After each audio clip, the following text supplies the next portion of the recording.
샬롬 할렐루야. 우리를 불꽃 같은 눈동자로 지켜주시고 동행해 주시며 축복 가운데로 인도하여 주시는 사랑해 주오신 아버지 하나님께 모든 감사와 영광을 높이 올려드리옵나이다. 아멘. 사랑해 주오신 아버지 하나님께 모든 감사와 영광을 돌리고 돌려드리옵나이다. 아멘. 영광입니다.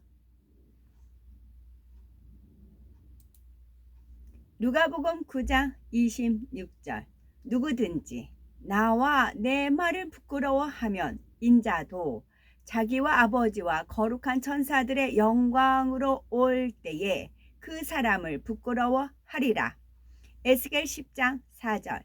여호와의 영광이 구름에서 올라와 성전 문지방에 이르니 구름이 성전에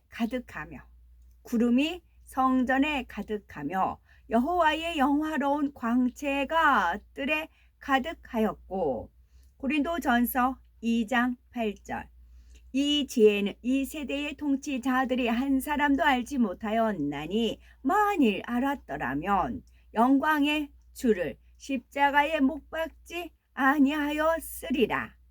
빌립보서 3장 21절.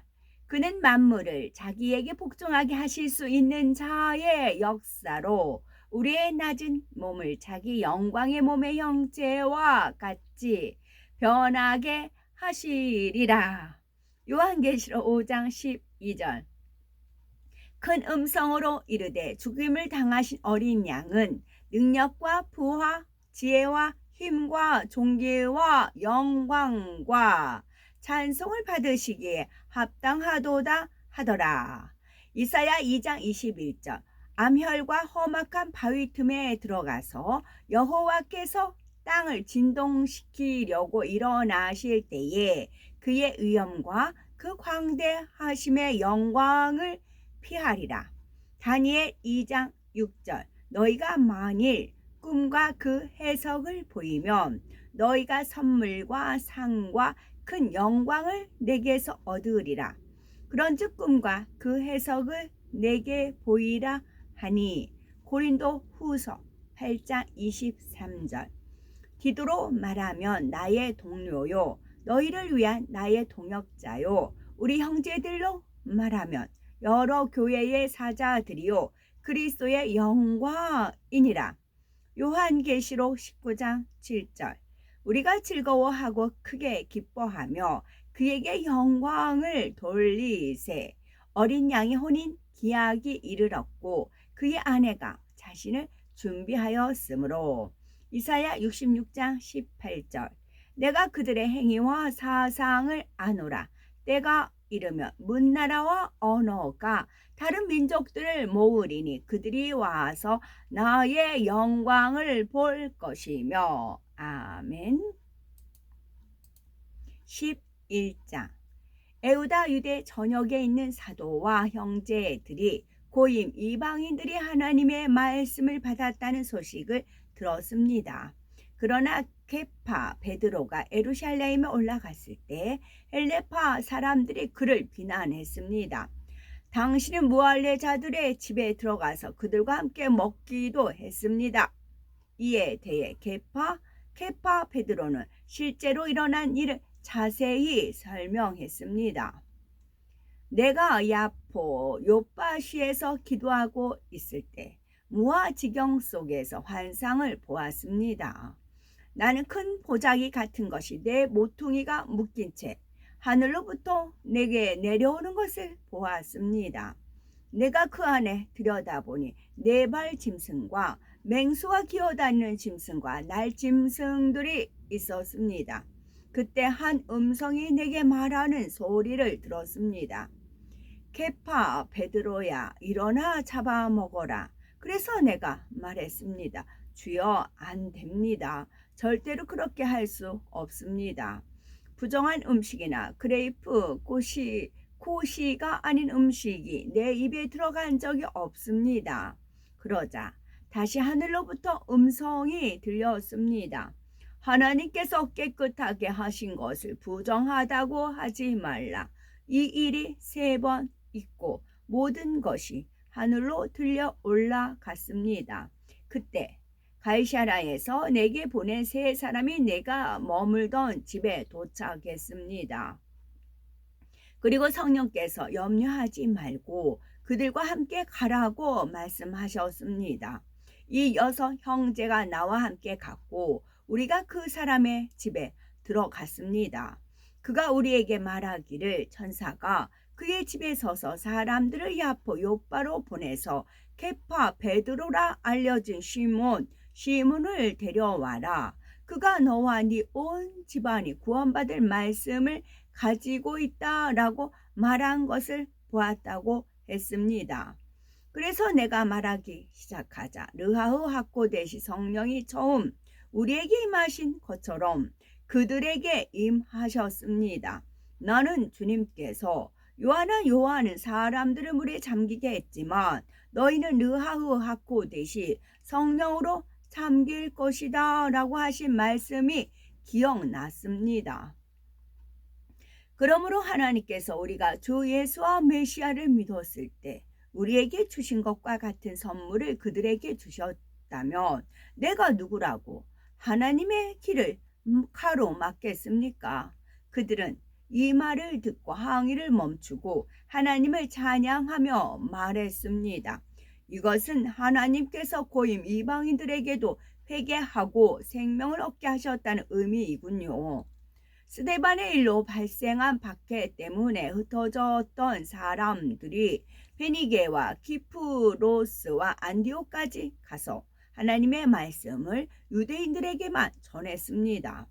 그러나 이들 중 키프로스와 구레네 출신 사람들이 있었는데 그들은 안디옥에 와서 그리스 사람들에게도 주 예수의 복음을 선포하기 시작했습니다. 주님의 손이 그들과 함께하여 많은 사람이 믿고 주님께 돌아왔습니다. 이 소식이 예루살렘의 메시아를 믿는 공동체에 전해지자 그들은 바르나바, 바나바를 안디옥에 보냈습니다. 그는 안디옥에 도착해서 하나님의 은혜가 역사하시는 것을 직접 보고 기뻐했습니다. 그는 그들 모두가 온 마음을 다해 주님께 진실하도록 격려했습니다. 이는 그가 르하흐 학고대시 성령과 믿음이 충만하고 착한 사람이었기 때문입니다. 그때 바르나바, 바나바가 샤울을 찾으러 다소로 가서 그를 만나 안디옥으로 데리고 갔습니다. 그들은 1년 동안 그곳에서 공동체를 만나 많은 사람을 가르쳤습니다. 또한 탈미듬 제자들이 안디옥에서 처음으로 메시아인이라고 불렀습니다. 이 시기에 예언자 몇 명이 예루살렘에서 안디옥으로 내려왔습니다. 그들 중 아가보라 하는 예언자가 일어나서 성령으로 로마 제국 전역에 심각한 기근이 있을 것이라고 예언했습니다. 기근은 글라우디오 황제였을 때 일어났습니다. 그래서 탈미듬 제자들은 각자의 방법에 따라 에후다 유다에 있는 형제들에게 원조 물자를 보내기로 했습니다. 그들은 그 일을 실행하여 자기들의 기부금을 바르나바, 바나바와 샤울에게 맡겨 장로들에게 보냈습니다. 12장. 이 무렵 헤롯 왕이 메시아를 믿는 공동체의 특정 구성원들을 붙잡아 박해하기 시작했습니다. 그는 요한의 형제인 야고보를 칼로 죽였습니다. 헤롯은 유대 사람들이 이 일을 크게 기뻐하는 것을 보고 케파 베드로도 잡으려고 했습니다. 이때는 마짜 무교봉의 절기여서 헤롯이 그를 붙잡아 감옥에 가두었습니다. 헤롯은 패사후 6월절이 지난 후에 공개 재판을 할 의도로 각각 4명의 군인이 한조가 된 4개의 부대에 그를 넘겨 지키도록 했습니다. 케파 베드로는 감옥에 갇혔지만 메시아를 믿는 공동체는 그를 위해 하나님께 간절히 기도했습니다. 헤롯이 그를 재판하기 전날 밤 케파 베드로는 두 군인 사이에서 자고 있었습니다. 그는 두 개의 사슬로 묶여 있었습니다. 경비병들은 문 앞에서 계속 감옥을 지키고 있었습니다. 갑자기 아도나이의 전사가 그곳에 나타났고 빛이 감옥을 비추었습니다. 그는 케파 베드로의 옆구리를 쳐서 깨웠습니다. 서둘러라, 일어나라. 그가 말하자 사슬이 그의 두 손에서 풀렸습니다. 전사가 그에게 말했습니다. 옷을 입고 신을 신어라. 그는 그렇게 했습니다. 전사가 말했습니다. 빨리 겉옷을 입고 나를 따라오라. 케파 베드로가 나와서 그를 따라갔지만 그는 천사를 통해 일어난 일이 현실인 것을 깨닫지 못하고 환상을 보는 것으로 생각했습니다. 그들은 첫 번째 경비병을 지나고 두 번째 경비병을 지나 도시로 통하는 절문에 이르렀습니다. 절문이 저절로 열렸고 그들이 밖으로 나왔습니다. 그들이 한 길을 따라 내려오자 전사가 그를 떠났습니다. 그때 케파 베드로가 정신이 들어 말했습니다. 이제야 주님께서 헤롯의 권세와 유대 사람들이 바라던 모든 것에서 나를 구출하시려고 그분의 천사를 보내셨음을 내가 확실히 알았다. 그가 무슨 일이 일어났는지 깨닫고 요한한 요한, 마가라고 불리는 어머니 미리암 마리아의 집으로 갔는데 그곳에는 많은 사람이 기도하기 위해 모여 있었습니다. 그는 대문을 두드리니 로다라 하는 종이 대답하러 나왔습니다. 그녀가 케파 베드로의 목소리를 알아듣고 너무 기뻐서 대문을 열지 않은 채 안으로 다시 뛰어들어가 케파 베드로가 밖에 서 있다고 전했습니다. 그들이 그녀에게 말했습니다. 네가 정신이 나갔구나. 그러나 그녀가 사실이라고 주장하자 그들이 말했습니다. 그것은 그의 전사란다. 한편 케파 베드로는 계속 문을 두드렸고 그들이 문을 열고 그를 보았을 때 놀랐습니다. 케파 베드로가 그들에게 조용히 하라고 손짓하면서 어떻게 주님께서 자신을 감옥에서 나오게 하셨는지 말해 주었습니다. 이 모든 것을 야야코 야고보와 형제들에게 말하십시오. 그런 다음 그는 그곳을 떠나 다른 곳으로 갔습니다. 날이 밝자 케파 베드로에게 일어난 일로 군인들 사이에 적지 않은 소동이 있었습니다. 헤롯이 그를 샅샅이 찾았지만 찾아내지 못하자 경비병들을 대질 신문하고 그들을 처형하라고 명령했습니다. 헤롯은 헤우다 유다에서 가이사라에 내려와 한동안 그곳에 머물렀습니다. 헤롯은 쪼르 두로와 찌돈 시돈 사람들에게 매우 화가 났습니다. 그래서 그들은 무리를 지어 헤롯과 접견을 요구했습니다. 그들은 왕의 내실 시종이 블라스도의 지원을 받은 후 헤롯에게 화목하기를 정했습니다. 이는 그들이 왕의 땅에서 식량을 공급받고 있었기 때문입니다. 날이 정해졌고 헤롯이 왕복을 입고 왕자에 앉아 그들에게 연설했습니다. 복도들이 외쳤습니다. 이것은 신의 소리이지 사람의 소리가 아닙니다. 헤롯이 하나님께 영광을 돌리지 않자 아도나이의 천사가 즉시 그를 쳤습니다. 그는 벌레들에게 먹혀 죽었습니다. 그러나 주님의 말씀은 계속해서 성장하고 더해졌습니다. 바르나바 바나바와 샤울은 직무를 마치고 마가라고 불리는 요한을 데리고 예루살렘에서 돌아왔습니다. 아멘. 사도행전 4장 12절 다른 이로서는 구원을 받을 수 없나니 천하 사람 중에 구원을 받을 만한 다른 이름을 우리에게 주신 일이 없음이라 하였습니다. 구세주의 조건은 4가지가 있습니다. 구세주의 조건은 첫째, 사람이라야 합니다. 둘째, 아담의 후예가 아니어야 합니다. 아담의 후예는 모두가 원죄를 타고나기 때문이지요. 셋째, 힘이 있어야 합니다. 힘이 있어야만 원수마귀 사단을 이기고 사망의 권세를 피할 수 있는데, 영적인 힘은 죄가 없는 데서 나옵니다. 넷째, 사랑이 있어야 합니다.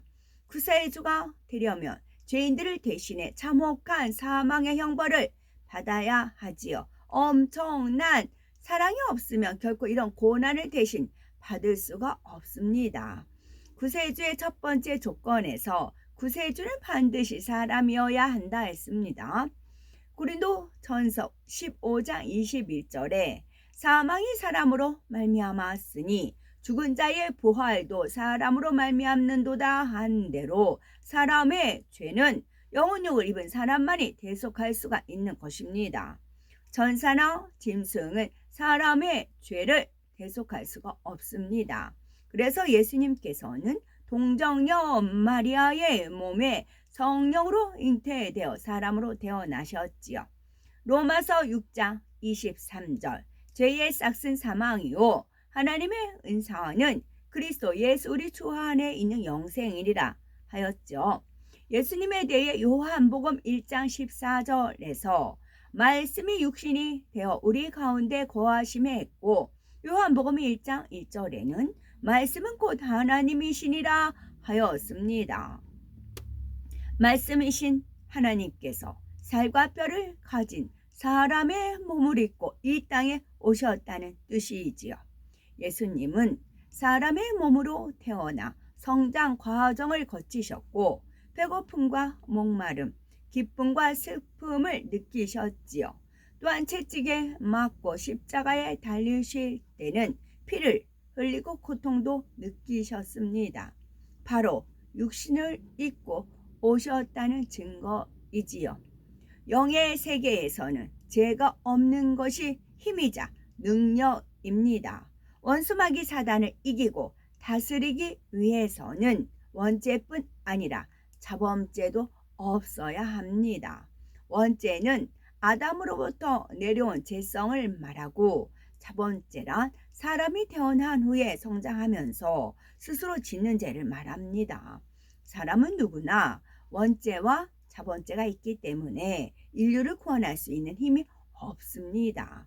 하지만 성령으로 잉태되신 예수님은 원죄가 없고 오직 하나님 말씀대로 사셨기에 자범죄도 없습니다. 예수께서 이르시되 내가 곧 길이요 진리요 생명이니 나로 말미암지 않고는 아버지께로 올 자가 없느니라. 요한복음 14장 6절 말씀하셨지요. 여호와의 풀은 시온에 있고 여호와의 풀무는 예루살렘에 있느니라. 이사야 31장 9절 말씀입니다. 아멘. 오늘도 저희들을 서서히 여유 있게 투영 동승 신학으로 총총히 금과 옥조로 이끌어 주셔서 고맙고 감사드리옵나이다. 아멘. 예수 그리스도의 이름으로 명하노니 원수마귀 사단아 물러가라 물러가라. 하늘 공중 권세 잡은 악의 영들과 그의 사자들아 물러가라 물러가라. 아버지 하나님, 천군 천사와 성령의 불담으로 지켜 주옵시고 주님의 불꽃 같은 눈동자로 지켜 보호하여 주신 은혜에 감사드리옵나이다. 아멘. 길이요 진리요 생명이요 부활이요 생명이 되시는 우리 주 예수 그리스도 이름 받들어 기도 올려드리옵나이다. 아멘.